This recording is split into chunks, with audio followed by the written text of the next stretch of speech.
Hello అందరికీ నమస్తే అండి. ఇవాళ హనుమత్ జయంతి కదా. నేను ప్రతి సంవత్సరం 108 సార్లు హనుమాన్ చాలీసా చేస్తాను. ముందుగా ఎర్లీగా లేచేసి బయటైతే కడిగి చిన్న ముగ్గైతే పెట్టేశాను. పెద్ద పెద్ద ముగ్గులంటే టైం కుదరదు. ఇది పులిహార కోసం అన్నం బియ్యం కడిగి పెట్టేశాను. అలాగే మహానైవేద్యం కోసం అన్నమును పెసరపప్పు బీరకాయ చేస్తున్నాను. ఇది కూడా కడిగి పెట్టేసుకున్నాను. ఇవాళ హడావిడిగా ఉంటుంది కాబట్టి తొందరగా అవ్వదని చెప్పి కుక్కర్లోనే చేస్తున్నాను. అలాగే గుమ్మాలకి పసుపది రాసి బొట్టు పెట్టేశాను.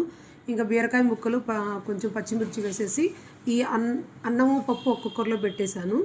అప్పుడప్పుడు ఇంకా సత్తు కుక్కర్ వాడక తప్పదు. దాంట్లో చింతపండు వేస్తాను నల్లబడకుండా. తర్వాత ఇది పులిహార కోసం అన్నము ఇది కూడా వేరే కుక్కర్లో పెట్టేశాను.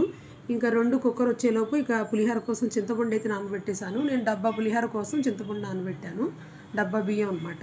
తర్వాత అప్పాలు కదా స్పెషల్ మా ఆంజనేయ స్వామికి ఇష్టమైనవి. దీనికి 3 వంతులు బియ్య పిండి తీసుకుని 1 వంతు గోధుమ పిండి తీసుకున్నాను. ఎందుకంటే ఉత్త బియ్య పిండితో సరిగ్గా రావట్లేదు అప్పాలు. ఇంకా దానికి సరిపడా ఎంత అయితే పిండి తీసుకున్నామో అంత బెల్లము బాండీలో వేసుకుని కొంచెం లో ఫ్లేమ్లోనే కొంచెం వాటర్ పోయాలి. పాకం అది రావక్కర్లేదు, బెల్లం కరిగితే సరిపోతుంది. బెల్లంలో ఏమైనా నలకలు ఉంటే వడపోసుకోవాలి. ఇంకా పిండి ఉండకట్టకుండా కలిపేసేసి పూర్తిగా ఇంకా స్టవ్ ఆఫ్ చేసి కలుపుకోవాలి. ఇది చల్లారిన తర్వాత మనం చక్కగా అప్పాలు చేసేసుకుని నూనెలో వేపుకోవడమే. కొంచెం ఇలాచి పౌడర్ వేసాను. ఎక్కువ నూనె లేకుండా కొంచెం నూనెలో వేసుకుంటే మనకు నూనె వేస్ట్ కాకుండా ఉంటుంది. ఇంకా అప్పాలు కూడా అయిపోయినాయి.